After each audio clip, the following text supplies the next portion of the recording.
दोस्तों, इस कहानी को जरा ध्यान से सुनिए, क्योंकि यह कहानी आपके जिंदगी भर काम आएगी। मित्रों, एक बार एक व्यापारी था। वह जिस नगर में भी व्यापार करने जाता, वहां पर उसे सफलता मिलना निश्चित था। वह अपने जीवन में कभी भी हारा नहीं था। उसका व्यापार भी खूब जोरों शोरों से चल रहा था। उसके पिताजी ने उसे ऐसी 4 बातें बता रखी थीं, जिसका वह नियमित पालन किया करता था और उन्हीं बातों का अनुसरण किया करता था। और उन्हीं बातों की वजह से उसका जीवन बड़ा ही सुखमय था।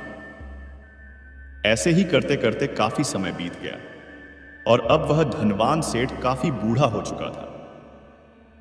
अब उसे लगने लगा था कि मेरी मृत्यु बहुत नजदीक है। मेरी मृत्यु कभी भी हो सकती है। और वह जानता था कि उसका बेटा बहुत भोला है, बहुत नादान है। उसे अभी दुनियादारी की समझ नहीं है। इसलिए उसने अपने बेटे को अपने पास बुलाया और अपने बेटे से कहा, बेटा, मैंने अपने पिताजी से 4 बातें सीखी थी और उन्हीं बातों को मैंने अपने जीवन में उतारा।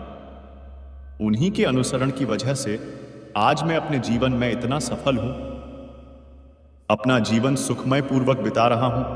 उन्हीं बातों की वजह से आज मैं इतना सुखी हूं, संतुष्ट हूं और इतना धनवान हूं। ना ही कभी मुझे कोई बीमारी हुई और ना ही मुझे कभी कोई धन की कमी हुई। और तुम देख ही रहे हो कि मैं इस नगर का सर्वश्रेष्ठ धनवान हूं। लेकिन आज मेरे पास जो कुछ भी है, मैं उससे संतुष्ट हूं, मैं खुश हूं। लेकिन मैं चाहता हूं कि तुम मुझसे भी आगे बढ़ो। तुम और नाम कमाओ, तुम और धन कमाओ। लोग तुम्हारे बारे में जाने, तुम्हें पहचाने, क्योंकि हमारा समय कुछ और था और तुम्हारा आने वाला समय कुछ और ही है। उस धनवान सेठ ने अपने बेटे को अपने और करीब बुलाया और उससे कहने लगा, बेटा, आज मैं तुमको दुनिया की ऐसी 4 महत्वपूर्ण बातें बताने जा रहा हूं जो मुझे मेरे पिताजी ने बताई थी, और इसी के कारण आज मैं इतना सफल हूं। यदि तुमने इन सभी बातों को अपने जीवन में उतार लिया, इनका नियमित तौर पर पालन किया, इनका अनुसरण किया, तो तुम भी अपने जीवन में बहुत धनवान बन जाओगे। अपने जीवन को बहुत सुखमय तौर पर बिताओगे। इन बातों के अनुसरण से ना तो तुम्हारे घर परिवार में कोई दुख आएगा और ना ही तुम्हारे व्यापार में कभी कोई परेशानी उत्पन्न होगी। इतना कहकर धनवान सेठ अपने बेटे को 4 बातें बताना शुरू करता है। वह कहता है, बेटा, सबसे पहली बात है काम पर छाव में जाना और छाव में आना। दूसरी बात, अपने घर के चारों तरफ चमड़े की बाण रखना। तीसरी बात, हमेशा खाने को मीठा करके खाना। और चौथी बात, अपनी पत्नी को हमेशा बांध कर रखना। इतना कहकर वह धनवान सेठ अब निश्चिंत हो चुका था। वह यह जानता था कि उसका बेटा बहुत भोला है। वह अपने पिता की बात अवश्य मानेगा और इन सभी 4 बातों को अपने जीवन में उतारकर और इनका अनुसरण भी करेगा। देखते ही देखते कुछ महीने बीत गए और फिर एक दिन धनवान सेठ मृत्यु को प्राप्त हो गया। अपने पिता की मृत्यु के बाद उस धनवान सेठ के बेटे ने उन सभी 4 बातों को एक कागज पर लिख लिया, ताकि वह उन्हें भूल ना जाए, और उन्हीं बातों को वह अपने जीवन में उतारने लगा। उन 4 बातों का अनुसरण करने लगा। सबसे पहली बात जो उसके पिता ने उससे कही थी कि छाव में जाना और छाव में आना, तो उसने अपने घर से लेकर अपनी दुकान तक पूरे रास्ते पर एक टेंट लगवा दिया। क्योंकि उसके पास पैसा तो बहुत था और उसे कोई रोकने वाला भी नहीं था। जब भी कोई उसे पूछता कि आखिर तुमने ऐसा क्यों किया, तो वह उसके जवाब में बस इतना ही कहता कि मेरे पिताजी ने मुझसे ऐसा ही करने को कहा है। इसके बाद उसने अपने पिता की अगली बात का अनुसरण किया। उसने अपने घर के दोनों तरफ चमड़े की एक दीवार खड़ी करवा दी। इसे देखकर आसपास के लोग बहुत क्रोधित हो गए। वे लोग उससे लड़ाई करने पर भी उतर आए। कई लोगों ने तो यह तक कह डाला कि आखिर तुमने ऐसा क्यों किया? चमड़े से बहुत बदबू आती है और इससे हमें तकलीफ होती है। इसे आज ही निकलवा दो। लेकिन कोई उसका कुछ भी ना बिगाड़ सका, क्योंकि उसके पास बहुत पैसा था। इसलिए कोई भी व्यक्ति उसका ज्यादा समय तक विरोध ना कर सका, और उसने भी मन बना लिया था कि वह अपने पिता की सभी बातों को पूरे दिल से मानेगा। उसके पिता ने उसे तीसरी बात कही थी, खाने को मीठा करके खाना, जिस कारण वह अपनी पत्नी से हर रोज खाने में कुछ मीठा ही बनवाता था। कभी हलवा तो कभी मिठाइयां, हमेशा यही सब खाता रहता। और उसके पिता ने उसे चौथी बात कही थी, अपनी पत्नी को हमेशा बांध कर रखना, जिस कारण वह हर रोज अपनी पत्नी को रस्सी से बांध कर रखता था। अखंड सौभाग्यवती, भव मैं तो बड़े धर्म संकट में पड़ गया हूं। यह तुमसे किसने करवाया है? तुम तो यह नहीं कर सकती। ने कहा, आप ठीक कह रहे हैं पितामह, यह श्री कृष्ण ने करवाया है। भीष्म पितामह ने भगवान कृष्ण को अंदर बुलवाया और प्रणाम करके बोले, हे वासुदेव, तुमने यह मुझसे क्या करवा दिया? मेरी प्रतिज्ञा को मेरे ही वचन से तोड़वा दिया। मेरी समस्या का समाधान कीजिए। श्री कृष्ण ने कहा, पितामह, आपको खुद मालूम है कि आपकी समस्या का समाधान क्या है। अब भीष्म पितामह ने पांडवों को बुलवाया। पांडवों से पितामह भी। भीष्म ने यह वचन ले लिया कि मेरी बात तुम्हें माननी होगी। पांडवों ने कहा, ठीक है।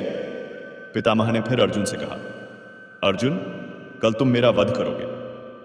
अर्जुन ने कहा, मैं आपका वध कैसे कर सकता हूं पितामह? पितामह भीष्म ने कहा, वत्स, कल तुम्हें मेरे प्राण लेने होंगे और यह काम तुम्हें करना ही होगा। अर्जुन ने कहा, जो आज्ञा पितामह, लेकिन मैं आपका वध कैसे कर सकता हूं? आपको तो इच्छा मृत्यु का वरदान है। भीष्म पितामह ने कहा, तुम बात तो ठीक कह रहे हो। जब मैं अपनी पूरी ताकत से लड़ूंगा तो महादेव के अतिरिक्त मुझे कोई और परास्त नहीं कर सकता। लेकिन एक युक्ति है जिससे तुम बच सकते हो। तुम मेरे सामने युद्ध भूमि में किसी नारी को लेकर आ जाओ। पांडवों ने कहा, पितामह, युद्ध भूमि में नारी कैसे आएगी? पितामह ने कहा, अब यह सब वासुदेव पर छोड़ दो। अर्जुन दूसरे दिन युद्ध में अपने रथ पर शिखंडी को लेकर आया और पितामह को बाणों की शैया पर लिटा दिया। भीष्म प्रतिज्ञा भी नहीं टूटी और पांडव भी बच गए। चमड़े की बदबू के कारण अब उसके घर में भी कोई नहीं आता था। यहां तक कि उसके मित्र और रिश्तेदार भी उस घर में आने से कतराते थे। लेकिन अब भी उसे समझ नहीं आ रहा था कि आखिर यह सब हो क्यों रहा है। वह बहुत परेशान रहने लगा था और वह हमेशा मीठा भोजन किया करता था, जिस कारण उसका वजन बहुत ज्यादा बढ़ चुका था। और इस मोटापे के कारण उसके शरीर में ना जाने कितनी सारी बीमारियों ने अपना घर बना लिया था। आए दिन उसके घर पर वेद आने लगे थे। इन्हीं कारणों से अब उसका पैसा भी इन चीजों में बर्बाद होने लगा था। और अपने पिता की चौथी बात उसने मानी थी। वह थी अपनी पत्नी को बांध कर रखता, जिसकी वजह से उसकी पत्नी उससे नाराज हो गई और वह घर छोड़कर अपने मायके लौट गई। उसने अपनी पत्नी को मनाने की कोशिश की, तरह तरह के उपाय किए, लेकिन उसकी पत्नी नहीं मानी। और वैसे भी कोई भी स्त्री ऐसे मर्द के साथ क्यों रहना चाहेगी जो उसे बेवजह ही बेबात पर बांध कर रखता हो। देखते देखते अब वह सेठ के बेटे का पूरा जीवन बर्बाद हो चुका था। ना तो अब उसके पास व्यापार बचा था, ना ही धन, ना ही उसकी पत्नी, और ना ही वह रिश्तेदार जो पैसों के लिए उसके आसपास घूमा करते थे। और तो और अब उसका स्वास्थ्य भी ठीक नहीं रहता था, जिस कारण वह बहुत चिंतित रहने लगा था, बहुत परेशान रहने लगा था। उसे यह सब समझ ही नहीं आ रहा था, क्या हो रहा है और क्यों हो रहा है। इन सभी बातों को लेकर तो बहुत परेशान न रहता, और वह मन ही मन अपने पिताजी को कोसा करता और कहता, पिताजी, आपने तो मेरा पूरा जीवन बर्बाद कर दिया। आपकी उन 4 बातों के कारण आज मुझसे मेरा सब कुछ छिन चुका है। ना तो मेरे पास व्यापार रहा, ना ही धन दौलत, ना ही वह रिश्तेदार, ना ही मेरी पत्नी, और यहां तक कि मेरे स्वास्थ्य ने भी मेरा साथ छोड़ दिया है। आप ही के कारण आज मेरा पूरा जीवन बर्बाद हो चुका है। यदि मैंने आपकी वह 4 बातें ना मानी होती, यदि मैंने उन्हें अपने जीवन में ना उतारा होता, तो आज मैं एक सुखमय जीवन जी रहा होता। आपकी इन 4 बातों पर चलकर मुझे क्या मिला? मैंने एक आज्ञाकारी बेटे की तरह आपकी सारी बातें भली भांति मानी, उन पर यकीन किया, उनका अनुसरण किया। लेकिन मैं ही मूर्ख था जो मैंने आपकी उन बातों पर आंख बंद करके यकीन कर लिया। इतना कहकर वह फूट फूट कर रोने लगा। तभी उसे एक दिन पता चला कि उसके पास के नगर में एक साधु आए हुए हैं, और वह साधु सभी की समस्याओं का हल बताते हैं, चाहे कैसी भी समस्या हो, वह उसका निवारण अवश्य करते हैं। यह सुनकर उसने सोचा कि चलो एक बार मिलकर देखता हूं, हो सकता है कि मेरी भी समस्या का समाधान मुझे मिल जाए। इस आशा के साथ वह उन साधु के पास पहुंचा। वहां पहुंचकर सीधा उनके चरणों में जा गिरा और जोर जोर से रोने लगा। वह कहने लगा, हे गुरुवर, अब आप ही मुझे बचा सकते हैं। मेरे पिताजी ने तो मेरा पूरा जीवन बर्बाद करके रख दिया। आज मेरी जो भी स्थिति है वह सब मेरे पिताजी के कारण ही है। मेरे पिताजी ने मुझे जैसा कहा मैंने वैसा ही किया। हमेशा एक अच्छे बेटे की तरह उनकी सारी बातें मानी, अपने सारे फर्ज निभाए, और देखिए मेरे पिताजी ने मेरे साथ क्या किया। मरते मरते भी वह मुझे गलत बात सिखा गए और उसका खामियाजा मुझे आज भुगतना पड़ रहा है, क्योंकि मैंने उनकी सभी बातों को अपने जीवन में उतारा, उनका अनुसरण किया। और देखिए आज मेरे साथ क्या हो गया। मेरा तो पूरा जीवन ही बर्बाद हो गया। मैं अब तक यह नहीं समझ पाया कि मेरे पिताजी ने मेरे साथ ऐसा क्यों किया। क्या मैंने उनके साथ कुछ गलत किया था? इतना कहकर वह उन साधु के सामने और भी जोर जोर से रोने लगा। तभी वह साधु महाराज उस सेठ के बेटे से कहते हैं, बेटा चुप हो जाओ, पहले मुझे अपनी सारी बात तो बताओ। आखिर तुम्हारे साथ क्या हुआ है? तुम इस तरह से क्यों रो रहे हो? तुम्हारी इस परेशानी का क्या कारण है? उन साधु के इतना कहने पर उस सेठ के बेटे ने पर्ची उन साधु के हाथ में रख दी, जो उसने अपने पिता की मृत्यु के बाद लिख रखी थी, जिसमें उसने अपने पिता की चारों बातें लिखी थी। उन साधु ने पर्ची ली और उसे पढ़ने लगे, और उन्होंने जैसे ही वह सब पढ़ा तो वह जोर जोर से हंसने लगे, और वह उस सेठ के बेटे से कहते हैं, तुम कितने बड़े मूर्ख हो। तुम्हारे पिता ने तो तुम्हें दुनिया का सारा ज्ञान दे दिया, लेकिन तुम उसे समझ नहीं पाए, तुम उसका सही तरह से पालन नहीं कर पाए, और कहते हो कि तुम्हारे पिता ने तुम्हें गलत राह दिखाई है, तुमने गलत संदेश दिया है। तुम्हारे पिताजी तो तुम्हारी परीक्षा ले रहे थे कि तुम उनकी बातों को समझ पाते हो या नहीं, तुम उनकी बातों का सही मतलब निकाल पाते हो या नहीं। यदि वह चाहते तो इसका मतलब तुम्हें अच्छी तरह से बता सकते थे, लेकिन वह चाहते थे कि तुम इन बातों का मतलब खुद से जानो, खुद से समझो कि इन बातों का क्या अर्थ है। लेकिन अब तो ऐसा प्रतीत होता है कि तुम्हारी बुद्धि बिल्कुल भ्रष्ट हो चुकी है। तुमसे बड़ा मूर्ख मैंने आज तक नहीं देखा। जिसके पास दुनिया का इतना बड़ा ज्ञान हो, वह भला इतनी बड़ी मूर्खता कैसे कर सकता है? तुम्हारे पास कोई ज्ञान नहीं है, तुमने कोई भी ज्ञान अर्जित ही नहीं किया। अगर तुम इन बातों का सही मतलब समझ चुके होते तो तुम भी अपने जीवन में अपने पिता की तरह ही सफल होते, खुश होते, और तुम्हारा जीवन सुखमय तरह से बीत रहा होता। लेकिन तुम इतने बड़े मूर्ख हो कि तुमने अपने पिता की बातों का गलत मतलब निकाल लिया।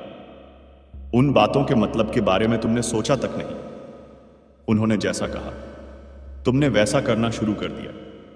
यदि तुम्हें उन बातों का अर्थ नहीं पता चल रहा था तो तुम किसी ज्ञानी से मिल सकते थे, तुम उससे उस बात का मतलब निकाल लेते। लेकिन जैसा तुमने अपने पिता की इन बातों को समझा है, इसका मतलब वैसा नहीं है। अब इस पर वह धनवान सेठ का बेटा कहता है, हे गुरुवर, आप क्या कहना चाहते हैं? क्या मैं अपने पिता की बातों को सही नहीं समझ रहा? और वैसे भी इसमें समझने लायक है। क्या उन्होंने तो सब कुछ साफ साफ ही बताया था और मैंने उन्हें अपने जीवन में उसी तरह से उतार लिया, तो फिर मैंने गलत क्या किया है? इस पर गुरुवर एक बार फिर मुस्कुराने लगे और उस सेठ के बेटे से कहते हैं, बेटा, ये जो बातें लिखी गई हैं, इन बातों के पीछे एक गहरा अर्थ है जिसे तुम समझ नहीं पाए। इसी कारणवश तुमने यह मूर्खता कर दी और इसी कारणवश तुमने अपना पूरा जीवन बर्बाद कर लिया। लेकिन अब भी कुछ नहीं बिगड़ा। अब भी तुम्हारे पास बहुत समय है। यदि तुम चाहो तो अब से मेहनत करके भी तुम अपने जीवन में एक बार फिर से वह खुशहाली, यश, समृद्धि सब कुछ हासिल कर सकते हो। इस पर वह सेठ का बेटा कहता है, ठीक है, कृपया करके मुझे उन चारों बातों का मतलब समझाइए। आखिर उन चार बातों का क्या अर्थ है?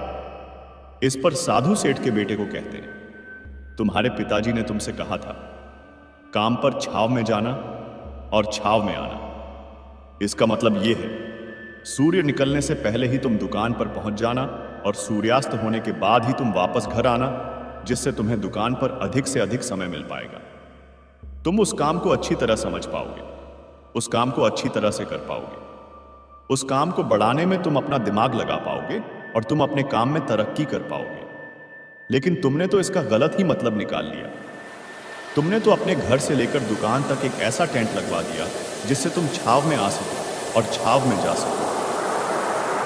अब तुम ही बताओ, क्या तुमने अपने पिताजी की इन बातों का सही मतलब समझा था? यह सुनकर वह सेठ का बेटा जोर जोर से रोने लगा और कहने लगा, हे गुरुवर, मेरी ही गलती थी। मैंने अपने पिता की इन बातों का गलत मतलब निकाला और इसी कारणवश आज मैं पूरी तरह से बर्बाद हो चुका हूं। मैं ही सबसे बड़ा मूर्ख हूं। मेरे पिताजी ने तो मुझे इतना महत्वपूर्ण ज्ञान दिया, लेकिन मैं उस हीरे को पत्थर समझ गया। आगे वह सेठ का बेटा उन गुरुवर से कहता है कि गुरुवर, दूसरी बात क्या है? उसका अर्थ क्या है? आगे गुरुवर दूसरी बात का अर्थ समझाते हुए कहते हैं, चमड़े की दीवार करवाना। इसका अर्थ यह है कि तुम अपने घर में कुत्ता या बिल्ली पालना। जब तुम अपने घर में कुत्ता बिल्ली पाल लोगे तो यह तुम्हारे घर की चारों ओर से रक्षा करेगा, जिससे तुम्हारी धन दौलत पूरी तरह से सुरक्षित रहेगी और तुम बेफिक्र होकर दुकान पर मन लगा सकोगे। बेफिक्र होकर दुकान के कामों को समझ सकोगे और तरक्की कर पाओगे। और तो और तुम्हारे मन में कभी यह भी डर नहीं होगा कि कहीं कोई चोर आकर मेरी संपत्ति ना चुरा ले। चमड़े की बाड़ करवाने का असली मतलब यह है, लेकिन तुमने तो इसका मतलब कुछ और ही निकाल दिया। तुमने तो अपने घर की 2 दीवारों को ही चमड़े से पूरी तरह से भरवा दिया, जिस कारण आसपास गंदी बदबू फैल गई। तुम्हारे आसपास के पड़ोसी भी अपना घर छोड़कर कहीं और चले गए। यहां तक कि तुम्हारे मित्र, तुम्हारे सगे संबंधी भी उस बदबू के कारण तुम्हारे घर पर आने से कतराने लगे। और अब हालत यह हो चुकी है कि ना तो तुम्हारे घर पर कोई आता है और ना ही कोई जाता है, और इसी कारण वश लोग तुम्हें नापसंद करने लगे। और तुम्हारी बर्बादी का यह भी कारण है। आगे सेठ का बेटा कहता है, हे गुरुवर, यह सब तो ठीक है, लेकिन यह खाने को मीठा करके खाना, इसका क्या? मैंने इसका भी अर्थ गलत निकाला है। क्या मैंने तो अपने पिता की बातों के कहे अनुसार ही हर रोज मीठा खाया, और आज देखिए मेरा शरीर कितना वजनदार हो चुका है, जिस कारण मुझे अनेक प्रकार की बीमारियों ने घेर रखा है। क्या मैं इस बात को भी गलत समझ रहा था? इस पर वह साधु उस सेठ के बेटे से कहते हैं, हाँ, तुमने इस बात का भी गलत मतलब ही निकाला है। मीठा करके खाने का अर्थ यह है कि जब भी तुम्हें भूख तेजी से लगे तभी तुम्हें भोजन करना है ना, उसके पहले और ना उसके बाद अन्यथा। यदि तुम्हें भूख ना लगी होगी और तुम्हें भोजन मिल जाए तो तुम उस भोजन की कभी कदर नहीं करोगे। वह रोटी तुम्हें कभी मीठी नहीं लगेगी, फिर चाहे वह भोजन कितना भी स्वादिष्ट क्यों ना हो, चाहे भोजन कितना भी लाजवाब क्यों ना हो, तुम उसकी कदर कभी नहीं कर पाओगे, तुम उसका सम्मान कभी नहीं कर पाओगे। किंतु जब एक व्यक्ति को जोरों की भूख लगी होती है तो उसके सामने यदि तुम सूखी रोटी भी रख दो तो भी वह उसके लिए किसी अच्छी चीज से कम नहीं है। वह उसे प्रेम पूर्वक खाता है, उसका आदर करता है, उसका सम्मान करता है, और वह रोटी उसे मीठी लगती है। इसीलिए तुम्हारे पिताजी ने यह कहा था कि भोजन मीठा करके खाना, जिससे तुम्हारा स्वास्थ्य भी अच्छा रहेगा। क्योंकि जब एक व्यक्ति को भूख लगी होती है और उस समय पर जब वह भोजन करता है तो वह उसके लिए एक अमृत समान होता है, और वहीं पर जब किसी व्यक्ति को भूख ना लगी हो और ऐसे समय पर वह भोजन करता है तो वह उसके लिए विष समान है, वह उसे बहुत नुकसान पहुंचा सकता है। लेकिन तुमने तो इसका भी गलत मतलब निकाला था।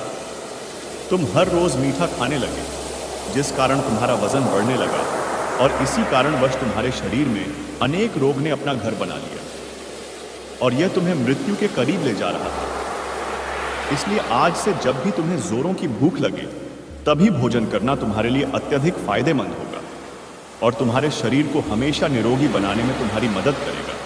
और जब भी तब भोजन की आवश्यकता ना हो, तुम्हें भूख ना लगी हो, ऐसे समय पर भोजन कभी ना करना। यह तुम्हारे लिए बहुत नुकसानदायक साबित होगा। और यही तुम्हारी तीसरी गलती है, जिस कारण तुम्हारा पूरा जीवन बर्बाद हो रहा था। आगे सेठ का बेटा कहता है, चौथी बात तो बिल्कुल साफ लिखी गई है, अपनी पत्नी को हमेशा बांध कर रखना। तो इसका अर्थ भी कुछ और है क्या? मैंने इसका भी गलत मतलब निकाला है? इस पर साधु कहते हैं, हाँ बेटा, अपनी पत्नी को बांध कर रखने का अर्थ यह नहीं है कि तुम रोज रस्सी से बांध कर रखो, बल्कि इसका अर्थ तो यह है कि जब भी तुम दोनों के बीच में कोई आपसी मतभेद हो जाए, कुछ नोक-झोंक हो जाए, तो तुम अपनी पत्नी पर हाथ मत छोड़ना। जब तक एक स्त्री का पति उसके साथ रिश्ते में बंधा होता है, तो वह अपने रिश्तों में बंध जाती है और वह अपने रिश्ते को पूर्ण तरीके से निभाने का हर मुमकिन प्रयास करती है। और ऐसे समय पर यदि तुम्हारे बीच कुछ नोक-झोंक हो जाए, कुछ गलतियां हो जाएं, और ऐसे समय पर तुम उस स्त्री का हाथ नहीं छोड़ते, तो वह तुम्हें छोड़कर कभी नहीं जाएगी। लेकिन इसका अर्थ यह भी नहीं है कि तुम अपनी पत्नी पर अत्याचार करो, बल्कि तुम्हारे पिताजी यहां पर कहना चाहते थे कि जो भी कोई व्यक्ति तुम्हारे साथ किसी रिश्ते में जुड़ा हुआ है, उसे अपने रिश्ते में इस तरीके से बांध लो कि वह तुम्हारे साथ लड़ाई और नोक झोंक के बाद भी नुकसान ना पहुंचा सके, वह तुम्हारे साथ कुछ गलत ना कर सके और तुम्हारा फायदा ना उठा सके। अपने रिश्तों को हमेशा बांध कर रखना, उन्हें खुला मत छोड़ना, अन्यथा वह तुम्हारे हाथ से फिसल जाएंगे। और हम में से अधिकांश लोग अपने जीवन में यही गलतियां करते हैं और अपने नए रिश्तों को कभी समय नहीं देते, जिस कारण उनका रिश्ता उतना मजबूत नहीं हो पाता और इसी कारणवश वह अपने रिश्ते से हाथ धो बैठते हैं। और यही गलती तुमने भी की।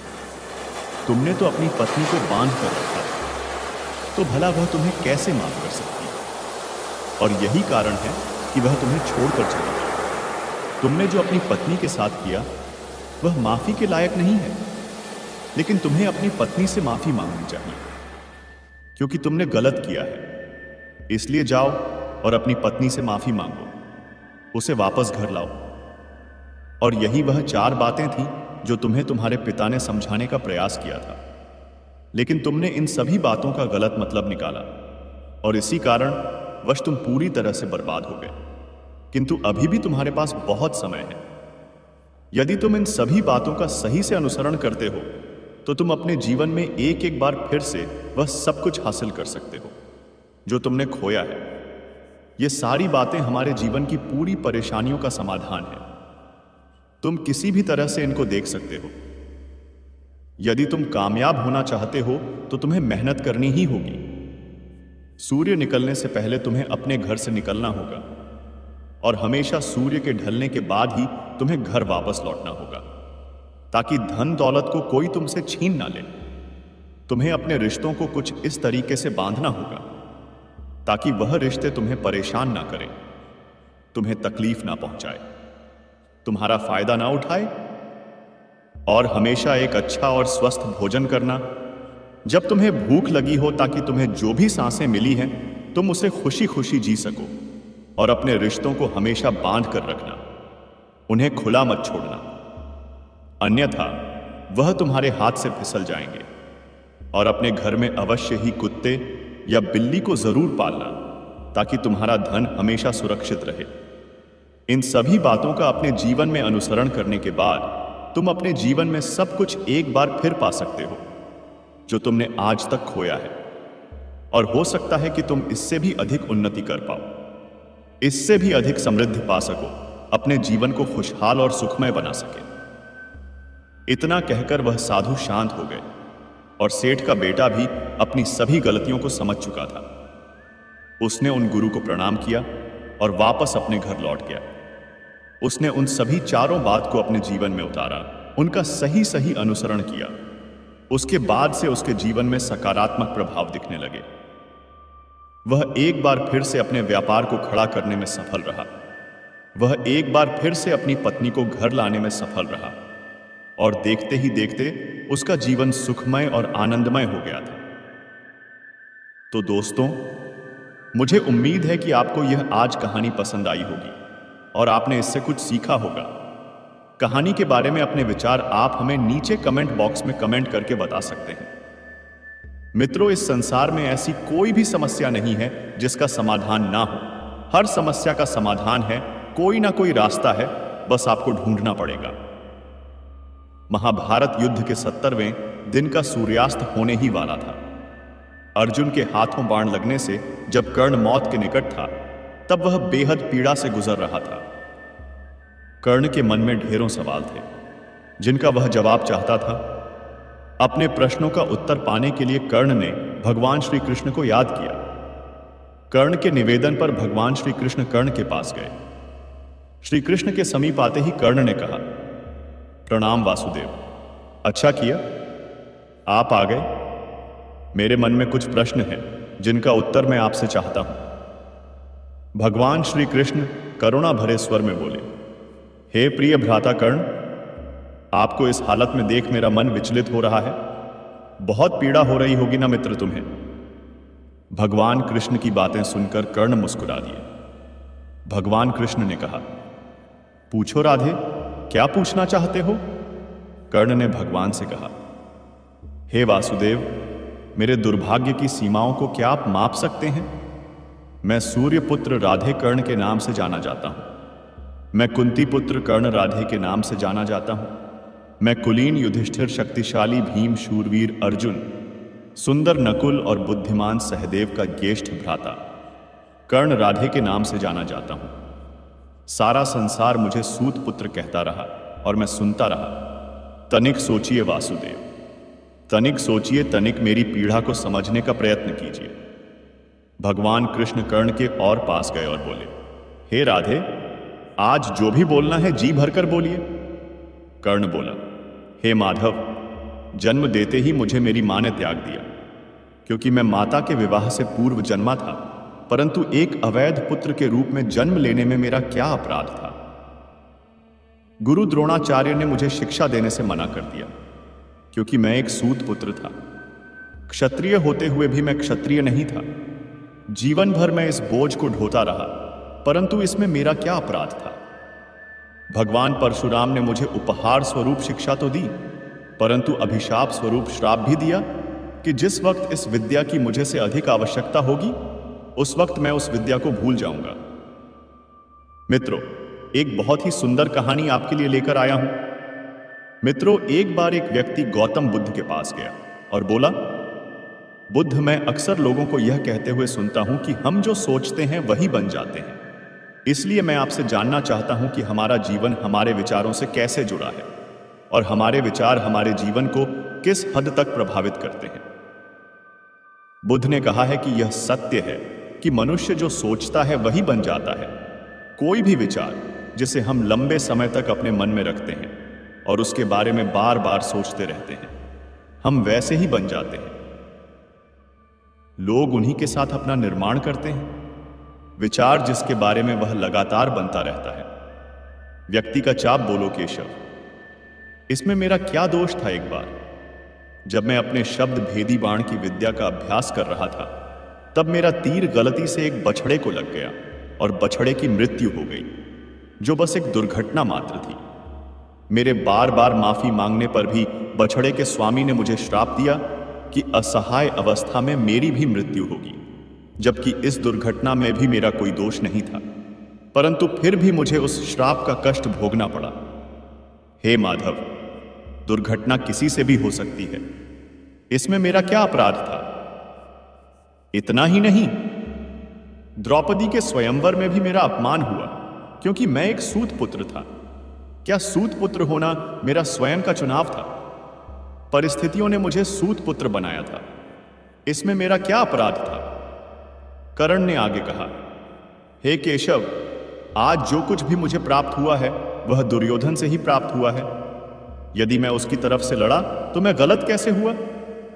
कर्ण के इन प्रश्नों को सुनने के बाद भगवान श्री कृष्ण बोले, हे भ्राता कुंती, पुत्र कर्ण, इतना भी दुखी मत हो। अब मेरी भी कहानी सुन लो। मेरा जन्म कारागार में हुआ। जन्म से पूर्व मामा कंस के रूप में मृत्यु मेरी प्रतीक्षा कर रही थी। जिस रात मेरा जन्म हुआ, उसी रात मेरे माता पिता ने मुझे अपने आप से अलग कर दिया। हे कर्ण, तुम्हारा बचपन, खड़क रथ अश्वधनुष और बाणों के बीच उनकी ध्वनि सुनते हुए बीता। परंतु मुझे ग्वाले की गौशाला मिली, गोबर मिला और खड़ा होकर चल भी नहीं पाया कि उसके पहले प्राण घातक हमले झेलने पड़े। कोई सेना नहीं, कोई शिक्षा नहीं, कोई गुरु नहीं, लोगों से सिर्फ ताने ही मिले कि गोकुल में इन प्राण घातक हमलों का मूल कारण मैं हूं। तुम्हारे गुरु परशुराम तुम्हारे शौर्य की तारीफ करते हुए कह रहे थे कि भगवान शिव को छोड़कर तुम्हें कोई परास्त नहीं कर सकता। मुझे उस उम्र तक कोई शिक्षा भी नहीं मिली। तुमने अपनी पसंद की कन्या से विवाह किया, परंतु मैंने जिस कन्या से प्रेम किया वह मुझे नहीं मिली, बल्कि मुझे उस कन्या से विवाह करना पड़ा जो मुझसे प्रेम करती थी, जो मुझे चाहती थी। जरा संध से बचने के लिए मुझे मेरे पूरे समाज को यमुना के किनारे से हटाकर दूर समुद्र के किनारे बसाना पड़ा। इसके लिए मुझे रणभूमि छोड़कर भागना पड़ा। रणभूमि से पलायन करने के कारण मुझे कायर और रण छोड़ कहा गया। जरा विचार करो राधे, अगर दुर्योधन युद्ध जीतता है तो तुम्हें बड़ा श्रेय मिलेगा।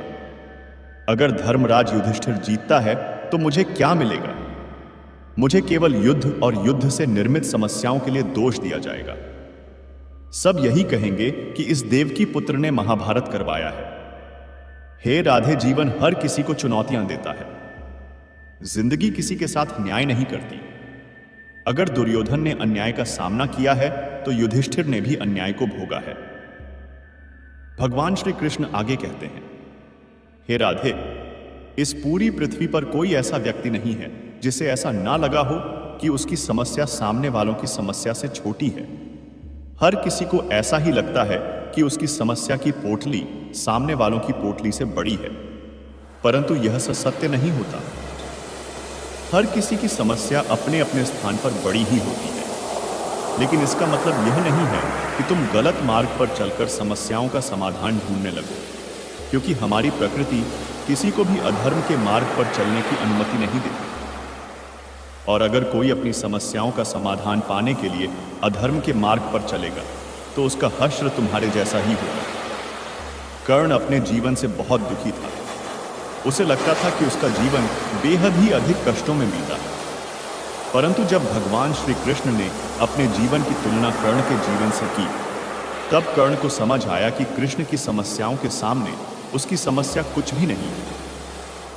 अंत समय में कर्ण भगवान श्री कृष्ण का ज्ञान सुनकर बेहद तृप्त महसूस कर रहा था और शांत मन से कर्ण ने अपने प्राणों को त्याग दिया। युद्ध के दौरान कौरवों की ओर से पितामह भीष्म लड़ रहे थे और पांडवों का साथ भगवान श्री कृष्ण दे रहे थे। बहुत भयंकर युद्ध चल रहा था। कौरवों की सेना में हाहाकार मच जाता। जब अर्जुन का बाण चलता था, रोज शाम को जब युद्ध समाप्त होता तो सब अपने अपने शिविरों में लौट आते थे। पितामह भीष्म भी अपने शिविर में पहुंचते थे और जब भी वे वहां पहुंचते थे, वहां दुर्योधन उन पर आरोप लगाने के लिए तैयार रहता था। दुर्योधन उनसे कहता था, पितामह, मुझे लगता है आप पूरी ताकत के साथ युद्ध ही नहीं कर रहे हैं। ऐसा लगता है आप हमारी तरफ से नहीं बल्कि उन पांडवों की तरफ से युद्ध कर रहे हैं। आप पांडवों का वध क्यों नहीं कर रहे हैं? रोज शाम के दुर्योधन यही आरोप पितामह पर लगाता। एक दिन पितामह भीष्म युद्ध के बाद जब अपने शिविर में पहुंचे तो दुर्योधन ने आते ही उन पर आरोप लगाना शुरू कर दिया।